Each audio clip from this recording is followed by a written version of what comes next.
Hallelujah. Hallelujah. Praise the Lord. ಕರ್ತನ ಪರಿಶುದ್ಧ ನಾಮಕ್ಕೆ ಸ್ತೋತ್ರವಾಗಲಿ. The blessed day in the presence of God. ಆಶೀರ್ವದಿಸಲ್ಪಟ್ಟ ದಿನದಲ್ಲಿ ಕರ್ತನ ಸನ್ನಿಧಾನದಲ್ಲಿ ಸೇರಿ ಬಂದಿದ್ದೇವೆ. Please open your Bibles to Acts chapter 1. ಸಮಯದಲ್ಲಿ ನಿಮ್ಮ ಸತ್ಯವೇದವನ್ನು ಅಪೊಸ್ತಲ ಕೃತ್ಯ 4ನೇ ಅಧ್ಯಾಯ Verse number 31. 31ನೇ ವಚನ. Acts 4.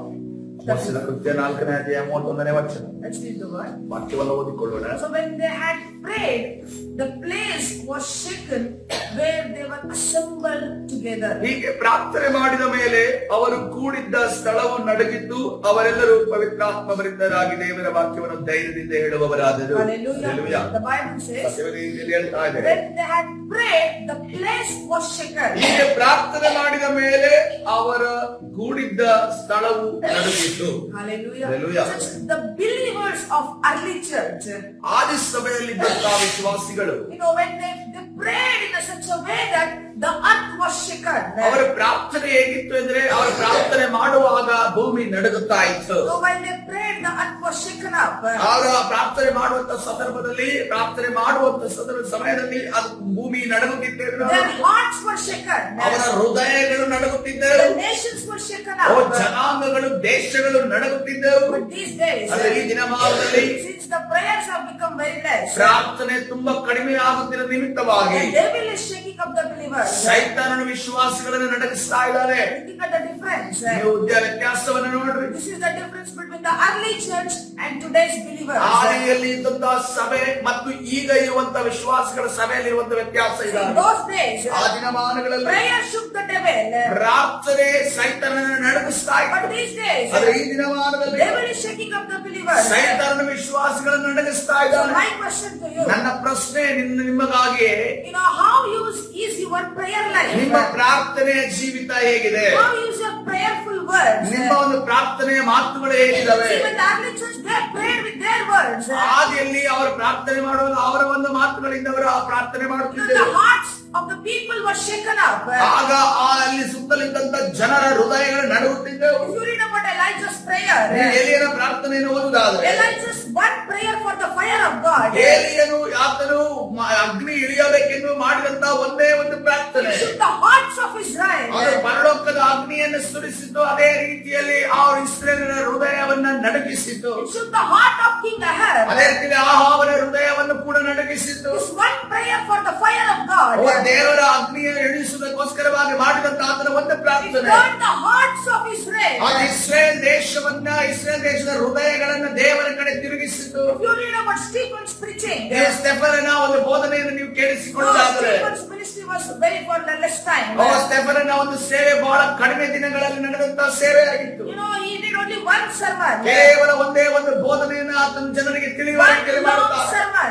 ಒಂದು ದೊಡ್ಡ ಒಂದು ಸಂದೇಶವನ್ನು ಆತನ If you read ಹೇಳ್ತಾನೆ. Acts chapter 7, it is his sermon. ಅಪೊಸ್ತಲ ಕೃತ್ಯ 7ನೇ ಅಧ್ಯಾಯವನ್ನು ಸಂಪೂರ್ಣವಾಗಿ ನೀವು ಓದುವುದಾದರೆ ಅದು ಒಂದು ಸ್ಟೆಫನನ ಒಂದು ಮೊದಲನೇ ಸಂದೇಶವಾಗಿತ್ತು. And the last sermon, ಅದು ಕೊನೆಯ ಒಂದು ಸಂದೇಶ, ಬಹಿರಂಗವಾದ ಸಂದೇಶ. when he preached, ಆತನು ಯಾವಾಗ ಸುವಾರ್ತೆಯನ್ನು ಅಥವಾ ಬೋಧನೆಯನ್ನು the ಮಾಡಿದನೋ heavens were shaken up. ಓ ಪರಲೋಕವು ನಡುಗಿತ್ತೆಂದು ನಾವು ನೋಡುತ್ತಾ Jesus ಇದ್ದೇವೆ. stood up from his Yesu throne. ಕ್ರಿಸ್ತನು ಆತನು ತನ್ನ ಸಿಂಹಾಸನವನ್ನು ಬಿಟ್ಟು ಎದ್ದು ನಿಂತನೆಂದು ನಾವು ನೋಡುತ್ತಾ That ಇದ್ದೇವೆ. was how powerful his words were. ಆ ರೀತಿಯಲ್ಲಿ ಆತನ ಬಾಯಲ್ಲಿ ಬಂದಂತಹ ಮಾತುಗಳು ಶಕ್ತವಾಗಿದ್ದವು. If you read about John Baptist's life, ನೀವು ಸ್ಥಾನಿಕನಾದ ಯೋಹಾನನ ವಿಚಾರವಾಗಿ ಓದುವುದಾದರೆ he was preaching in the wilderness. ಅದರ ಅರಣ್ಯದಲ್ಲಿ ಆತನು ಸುವಾರ್ತೆಯನ್ನು He ಸಾರುತ್ತಿದ್ದನು. was not in any Jerusalem city. ಆದರೆ ಯಾವುದೇ ಯೆರೂಸಲೇಮ್ ಪಟ್ಟಣದಲ್ಲಿ ಇರಲಿಲ್ಲ.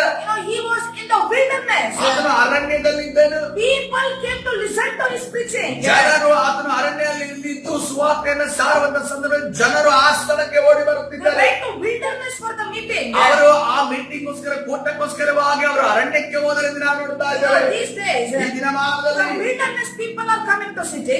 ಆ ಅರಣ್ಯದಲ್ಲಿರುವಂತಹ ಜನರು ಪಟ್ಟಣಕ್ಕೆ ಬರ್ತಾ ಇದ್ದಾರೆ. But here, ಆದ್ರೆ ಇಲ್ಲಿ the people who are in the city, they are going to the wilderness to listen to the word of God. ಯಾರಿಗೆ ಪಟ್ಟಣದಲ್ಲಿದ್ದಾರೋ, ಯಾರಿಗೆ ಪಟ್ಟಣದಲ್ಲಿದ್ದ ವ್ಯಕ್ತಿಗಳು ಅವರು ಅರಣ್ಯಕ್ಕೆ ಈ ಸ್ಥಾನಿಕನಾದ ಯೋಹಾನನನ್ನು ಹುಡುಕಿಕೊಂಡು ಹೋಗ್ತಾ ಇದ್ದಾರೆ. That's how his words were so powerful. ಆ ರೀತಿಯಲ್ಲಿ ಆತನ ಮಾತುಗಳು ಬಹಳ ಶಕ್ತವಾಗಿದ್ದವೆ ಎಂದು ನಾವು When he ನೋಡುತ್ತೇವೆ. preached in the wilderness, ಯಾವಾಗ ಆತನು ಅರಣ್ಯದಲ್ಲಿ ಆತನು ಬೋಧನೆಯನ್ನು ಮಾಡಿದನು, it shook the hearts of people. ಅದು ಜನರ ಹೃದಯವನ್ನ ನಡುಗಿಸಿದ್ದೆಂದು ನಾವು ನೋಡ್ತಾ ಇದ್ದೇವೆ. Ordinary people came to him. ಆ ಸಾಮಾನ್ಯ ಜನರು ಆತನ ಬಳಿಗೆ ಬಂದರು. The tax collectors came to O him. ಸುಂಕದವರು ಆತನ ಬಳಿಗೆ ಬಂದರು. The soldiers came to O him. ಸೈನ್ಯದಲ್ಲಿರುವಂತಹ ಸೈನಿಕರು ಆತನ ಬಳಿಗೆ word. ಇದನ್ನ ಆ ವಾಕ್ಯವನ್ನು ಓದಿಕೊಳ್ಳೋಣ. Luke chapter 3, ಲೂಕನ ಸುವಾರ್ತೆ 3ನೇ ಅಧ್ಯಾಯ verses from 10 to 15.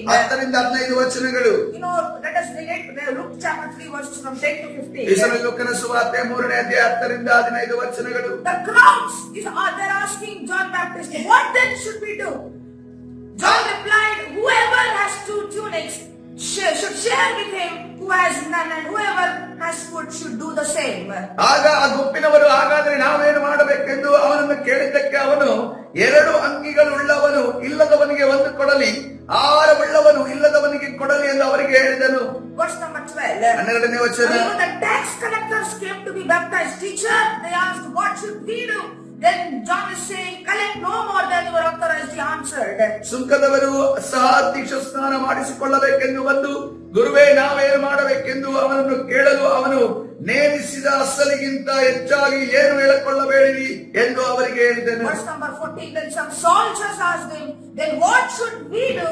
Then he says, do not take money by force or false accusation. He said, be content with your wages. 14ನೇ ವಚನ ನೋಡಿಕೊಳ್ಳೋಣ. ಸಿಪಾಯಿಗಳು ಸಹ ಬಂದು ನಾವೇನು ಮಾಡಬೇಕೆಂದು ಅವನನ್ನು ಕೇಳಿದಾಗ ಅವನು ಅವರಿಗೆ, ಯಾರನ್ನಾದರೂ ಬೆದರಿಸಬೇಡ್ರಿ, ಯಾರ ಮೇಲಾದರೂ ಸುಳ್ಳು ದೂರು ತಂದು ದುಡ್ಡು ಕಸಕೊಳ್ಳಬೇಡ್ರಿ, ನಿಮ್ಮ ಸಂಬಳದಲ್ಲಿ ತೃಪ್ತರಾಗಿರಿ ಎಂದು ಹೇಳಿದನು. Verse number 15. 15ನೇ ವಚನ. The people were waiting expectantly and were all wondering in their hearts if John could be the Christ. ಹೀಗಿರುವಲ್ಲಿ ಇಸ್ರಾಯೇಲ್ ಜನರು ಬರಬೇಕಾದ ಕ್ರಿಸ್ತನನ್ನು ಎದುರು ನೋಡುವವರಾಗಿದ್ದುದರಿಂದ ಅವರೆಲ್ಲರೂ ಯೋಹಾನನ ವಿಷಯವಾಗಿ ಇವನೇ ಆ ಕ್ರಿಸ್ತನಾಗಿರಬಹುದೋ ಏನೋ ಎಂದು ತಮ್ಮ ಮನಸ್ಸಿನಲ್ಲಿ ವಿಚಾರ ಮಾಡಿಕೊಳ್ಳುತ್ತಿದ್ದರು. Hallelujah. 3 kinds of people are coming to John Baptist. 3 ರೀತಿಯ ಜನರು ಸ್ನಾನಿಕನಾದ ಯೋಹಾನನ ಬಳಿಗೆ ಬರ್ತಾರೆ. When they heard his preaching, ಅವರು ಆ ಸುವಾರ್ತೆಯನ್ನು ಕೇಳಿದಾಗ his prayer and his preaching turned the hearts of people. ಆತನ ಪ್ರಾರ್ಥನೆ ಮತ್ತು ಆತನ ಒಂದು ಬೋಧನೆ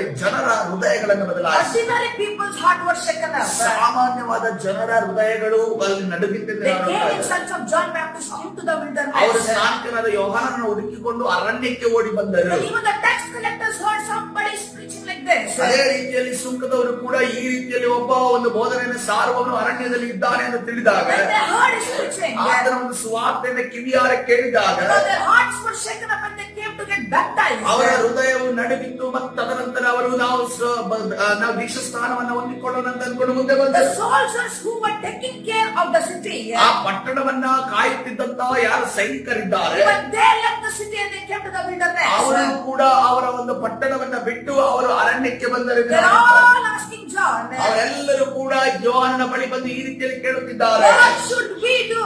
ನಾವು ಏನು ಮಾಡಬೇಕೆಂದು ಕೇಳುತ್ತಿದ್ದಾರೆ. That was how his words were. ಆ ರೀತಿಯಲ್ಲಿ ಆತನ ಮಾತುಗಳಿದ್ದವು. The people even thought that John could be Christ. ಜನರು ಈ ರೀತಿಯಲ್ಲಿ ಆಲೋಚನೆ ಮಾಡೋದಕ್ಕೆ ಪ್ರಾರಂಭಿಸಿದರು, ಈತನೇ ಬರಬೇಕಾಗಿರುವ ಕ್ರಿಸ್ತನಿರಬಹುದು ಅಂದುಕೊಂಡು. People saw God in John. ಜನರು ಆ ಒಂದು ಸ್ಥಾನಿಕರಾದ ಯೋಹಾನನ ಒಳಗಡೆ ಕ್ರಿಸ್ತರನ್ನ, ದೇವರನ್ನ ಕಂಡರೆಂದು ನಾವು ನೋಡ್ತಾ His ಇದ್ದೇವೆ. words were so powerful that he spoke like Christ. ಆತನ ಮಾತುಗಳು ಎಷ್ಟು ಶಕ್ತವಾಗಿದೆ ನೋಡುವಾಗ ಆತನು ಕ್ರಿಸ್ತನ ರೀತಿಯಲ್ಲಿ ಮಾತನಾಡಿದ. People, our prayers must shake the hearts of people. ಜನರೇ, ನಾವು ಇವತ್ತಿನ ದಿವಸ ನಮ್ಮ ಪ್ರಾರ್ಥನೆ ಜನರ ಹೃದಯವನ್ನ ನಡುಗಿಸಬೇಕಾಗಿದೆ. Today what is the problem? ಆದರೆ ಇವತ್ತಿನ ದಿವಸ ಸಮಸ್ಯೆ ಏನು? Our words, ನಮ್ಮ ಮಾತುಗಳು changing the divine atmosphere into evil atmosphere. ದೈವಿಕವಾದ ಪರಿಸ್ಥಿತಿಗಳನ್ನ ಸೈತಾನನ ಸಂಬಂಧವಾದ ಪರಿಸ್ಥಿತಿಗಳಿಗೆ, ವಾತಾವರಣಕ್ಕೆ ಮಾರ್ಪಡಿಸುತ್ತದೆ. After this prayer, ಈ ಒಂದು ಪ್ರಾರ್ಥನೆ ಮುಗಿದ ನಂತರ go home. ನೀವು ಮನೆಗೆ ಹೋದ ನಂತರ What is your attitude? ನಿಮ್ಮ ಸ್ವಭಾವ ಹೇಗಿರುತ್ತದೆ? How is your speech? ನಿಮ್ಮ ಮಾತುಗಳು ಹೇಗಿರುತ್ತವೆ? How is your attitude and behavior with your family ನಿಮ್ಮ people? ಕುಟುಂಬದ ಸದಸ್ಯರ ಜೊತೆ ನಿಮ್ಮ ಒಂದು ಸ್ವಭಾವ, ಮಾತುಕತೆಗಳು ಹೇಗಿರುತ್ತವೆ? Bible talks about the early church. ಸತ್ಯವೇದದಲ್ಲಿ ಆದಿ ಸಭೆಯ ವಿಚಾರವಾಗಿ When ಮಾತನಾಡಲಾಗಿದೆ. they prayed, the place was shaken up. ಯಾವಾಗ ಅವರು ಪ್ರಾರ್ಥನೆ ಮಾಡುತ್ತಿದ್ದರೋ ಆ ಒಂದು ಸ್ಥಳಗಳು ನಡುಗುತ್ತಿದ್ದವು. Paul prayed in the midst of windstorm. ಪೌಲನು ಆ ಒಂದು ಬಿರುಗಾಳಿಯ ಮಧ್ಯದಲ್ಲಿ ಅದನ್ನು ಪ್ರಾರ್ಥನೆ ಮಾಡ್ತಾನೆ. God sent an angel. ದೇವರು ದೇವದೂತರನ್ನು The ಕಳುಹಿಸುತ್ತಾರೆ. angel said to Paul, ದೇವದೂತರು ಪೌಲನಿಗೆ ಈ ರೀತಿಯಲ್ಲಿ ಹೇಳ್ತಿದ್ದಾರೆ, because of you, ನಿನ್ನ ನಿಮಿತ್ತವಾಗಿ, ಪೌಲನೇ ನಿನ್ನ ನಿಮಿತ್ತವಾಗಿ, because of your prayer, ಪೌಲನೇ ನಿನ್ನ ನಿಮಿತ್ತವಾಗಿ, ನಿನ್ನ ಪ್ರಾರ್ಥನೆ I ನಿಮಿತ್ತವಾಗಿ have saved everyone's life. ನಾನು ಎಲ್ಲರ ಜೀವವನ್ನು ನಾನು ಕಾಪಾಡಿದ್ದೇನೆ. One man's prayer prayer, ಒಬ್ಬನೇ ಒಬ್ಬ ವ್ಯಕ್ತಿಯ ಪ್ರಾರ್ಥನೆ, one man word to God, ಒಂದೇ ಒಂದು ಮಾತು ಕರ್ತನಿಗೆ ಹೇಳಿದಂತ ಮಾತು everyone's life was spared. ಎಲ್ಲರ ಜೀವವನ್ನ ಉಳಿಸಿದೆ ಎಂದು ನಾವು ನೋಡ್ತಾ ಇದ್ದೇವೆ. That was how powerful Paul's words were. ಅಷ್ಟು ಶಕ್ತವಾದ ಪ್ರಾರ್ಥನೆ ಪೌಲನದಾಗಿತ್ತು. Whatever you pray, ಇವತ್ತಿನ ದಿವಸ ಯಾವುದೇ ವಿಚಾರವನ್ನು ನೀವು ಪ್ರಾರ್ಥನೆ ಮಾಡಿದರೆ you are ಕೂಡ, praying for your son, ನಿಮ್ಮ ಒಂದು ಮಕ್ಕಳಿಗೋಸ್ಕರ you are ಪ್ರಾರ್ಥನೆ praying for your daughter, ನಿಮ್ಮ ಮಗಳಿಗೋಸ್ಕರ ನೀವು ಪ್ರಾರ್ಥನೆ ಮಾಡ್ತೀರೋ, praying for anybody, ಯಾರಿಗೋಸ್ಕರ ನೀವು ಪ್ರಾರ್ಥನೆ ಮಾಡ್ತೀರೋ, God will hear it. ದೇವರು ಅದನ್ನು ಕೇಳಿಸಿಕೊಳ್ಳುವವರಾಗಿದ್ದಾನೆ. Let your prayers change the hearts of people. ನಿಮ್ಮ ಹೃದಯ, ನಿಮ್ಮ ಪ್ರಾರ್ಥನೆಯು ಇನ್ನೊಬ್ಬರ ಹೃದಯವನ್ನ ಬದಲಾಯಿಸುವುದಾದರೆ That should be your prayer. ಅದು ನಿಮ್ಮ ಪ್ರಾರ್ಥನೆಯಾಗಿರಬೇಕು. Hallelujah. Hallelujah. Praise the Lord. ಅದರ Let's ಪರಿಶುದ್ಧ take ನಾಮಕ್ಕೆ this ಸ್ತೋತ್ರವಾಗಲಿ. word to this word of God. ಈ ದೇವರ ವಾಕ್ಯದ ಪ್ರಕಾರವಾಗಿ ಆಶೀರ್ವದಿಸುವುದಾಗಲಿ. Acts chapter 4 verse number 31. ಅಪೊಸ್ತಲರ ಕೃತ್ಯ 4:31 ವಚನ. ಸನ್ನಿಧಾನದಲ್ಲಿ ಸಮಯದಲ್ಲಿ ಪ್ರಾರ್ಥನೆ ಮಾಡಿಕೊಳ್ಳೋಣ. ಪರಿಶುದ್ಧನಾದ ದೇವರೇ, ನಿನ್ನ ನಾಮಕ್ಕೆ ಸ್ತೋತ್ರವಾಗಲಿ. ನಿನ್ನ ಸನ್ನಿಧಿಯಲ್ಲಿ ಇವತ್ತಿನ ದಿವಸ ಬರೋದಕ್ಕೆ ಕೊಟ್ಟ ಕೃಪೆಗಾಗಿ ಸ್ತೋತ್ರ. ಕರ್ತನೇ, ರಾಜ, ನಮ್ಮ ಪ್ರಾರ್ಥನೆ ಸ್ವಾಮಿ ಬಲವುಳ್ಳ ಪ್ರಾರ್ಥನೆಯನ್ನಾಗಿ ಮಾಡು ಸ್ವಾಮಿ. ಒಂದು ನಂಬಿಕೆ ಉಳ್ಳ ಪ್ರಾರ್ಥನೆ, ನಿರೀಕ್ಷೆ ಉಳ್ಳ ಪ್ರಾರ್ಥನೆ ಕರ್ತನೆ, ನಿನ್ನ ಮೇಲೆ ಪ್ರೀತಿ ಉಳ್ಳಂತ ಪ್ರಾರ್ಥನೆ, ಭಾರ ಉಳ್ಳಂತ ಪ್ರಾರ್ಥನೆ ಕರ್ತನೆ, ಪಟ್ಟಣವನ್ನ ನಡುಗಿಸುವಂತಹ ಪ್ರಾರ್ಥನೆ, ಪಟ್ಟಣವನ್ನ ನಿನ್ನ ಕಡೆ ತಿರುಗಿಸುವಂತಹ ಪ್ರಾರ್ಥನೆ, ನಮ್ಮ ಮನೆಯನ್ನ ಕರ್ತನೆ ನಿನ್ನ ಕಡೆ ತಿರುಗಿಸುವಂತಹ ಪ್ರಾರ್ಥನೆ, ನಮ್ಮ ಗಂಡನೋ ಹೆಂಡತಿಯೋ ಮಕ್ಕಳೋ ಕರ್ತನೆ ನಿನ್ನ ಕಡೆ ತಿರುಗಿಸುವಂತಹ ಪ್ರಾರ್ಥನೆ ನಮ್ಮದಾಗುವಾಗಿ ಮಾಡುವುದಕ್ಕಾಗಿ ಸ್ತೋತ್ರ. ಕರ್ತನೆ, ರಾಜ ಪರಿಶುದ್ಧ ಆತ್ಮನ ದಿವಸ ಸ್ಥಾನಿಕರಾದ ಯೋಹಾನನು ಕರ್ತನೆ ನಿನಗೋಸ್ಕರ ಆ ದಿವಸ ವ್ಯಕ್ತಿಯಾಗಿ ಕರ್ತನೆ ಆ ಸೇವೆಯನ್ನು ಆ ಪ್ರಾರ್ಥನೆಯನ್ನು ಮಾಡಿದೆಂದು ನಾವು ನೋಡಿದ್ವಿ. ಆದ್ರೆ ಕರ್ತನೆ, ಇವತ್ತಿನ ದಿವಸ ಆ ಸ್ನಾನಿಕನಾದ ಯೋಹಾನನು ನಮ್ಮ ಮಧ್ಯದಲ್ಲಿ ಇಲ್ಲ. ಆದ್ರೆ ಕರ್ತನೆ, ಆ ಸ್ನಾನಿಕನಾದ ಯೋಹಾನನ ಕರ್ತನೆ ಮಧ್ಯದಲ್ಲಿ ಒಬ್ಬೊಬ್ಬರಾಗಿ ನಾವಿದ್ದೇವೆಲ್ಲ ಸ್ವಾಮಿ. ನಮ್ಮ ಪ್ರಾರ್ಥನೆ ನಿನಗೆ ಕೇಳುವುದಕ್ಕಾಗಿ ಸ್ತೋತ್ರ. ಕರ್ತನೆ, ನಮ್ಮ ಪ್ರಾರ್ಥನೆ ನಮ್ಮನ್ನ, ಅದೇ ರೀತಿ ನಮ್ಮ ಮನೆಯನ್ನ ಸೈತನ್ನ ಕೈಯಿಂದ ವಶಪಡಿಸಿ ಕರ್ತನೆ, ಪಟ್ಟಣವನ್ನ ನಮ್ಮ ಕರ್ತನೆ ಸೈತನ್ನ ಕೈಯಿಂದ ವಶಪಡಿಸಿ, ರಾಜ್ಯವನ್ನ ಕರ್ತನೆ ನಮ್ಮ ಕೈಯಿಂದ ವಶಪಡಿಸಿ, ಕರ್ತನೆ ದೇಶವನ್ನ ಕರ್ತನೆ ರಾಜ ನಮ್ಮ ಕೈಯಿಂದ ವಶಪಡಿಸಿ ನಿನಗೆ ಸಮರ್ಪಣೆ ಮಾಡುವ ಹಾಗೆ, ಸಂಪೂರ್ಣವಾಗಿ ನಡುಗುವ ಹಾಗೆ ನಿನ್ನ ಕಾರ್ಯ ಮಾಡುವುದಕ್ಕಾಗಿ ಸ್ತೋತ್ರ. ಕರ್ತನೆ, ನಮ್ಮ ಪ್ರಾರ್ಥನೆಯಲ್ಲಿ ನಮ್ಮ ನಂಬಿಕೆಯನ್ನ ಕುಗ್ಗಿಸುವಂತ ಕರ್ತನೆ, ನಮ್ಮ ನಿರೀಕ್ಷೆಯನ್ನು ಕುಗ್ಗಿಸುವಂತ, ನಿನ್ನ ಪ್ರತಿಯಾಗಿರುವ ಪ್ರೀತಿಯನ್ನು ಕುಗ್ಗಿಸುವಂತ, ಆತ್ಮಗಳ ವಿಚಾರವಾಗಿ ಭಾರವನ್ನು ಕುಗ್ಗಿಸುವಂತ ಎಲ್ಲ ಸೈತಾನನ ಕಾರ್ಯಗಳನ್ನ ನಜರೇತಿನ ಯೇಸುವಿನ ನಾಮದಲ್ಲಿ ಬಂಧಿಸಿ ಮುರಿದಾಗ್ತಾ ಇದ್ದೇವೆ. ಬಿಡುಗಡೆ ಉಂಟು ಮಾಡ್ತಿದ್ದ ದಾನ ನಡೆಸು. ಕರ್ತನಾದ ಯೇಸು ಸ್ವಾಮಿ ಹೆಸರಲ್ಲಿ ಪ್ರಾರ್ಥಿಸಿ ಹೊಂದಿಕೊಳ್ತೀನಿ, ಜೀವವುಳ್ಳ ತಂದೆ, ಆಮೆನ್.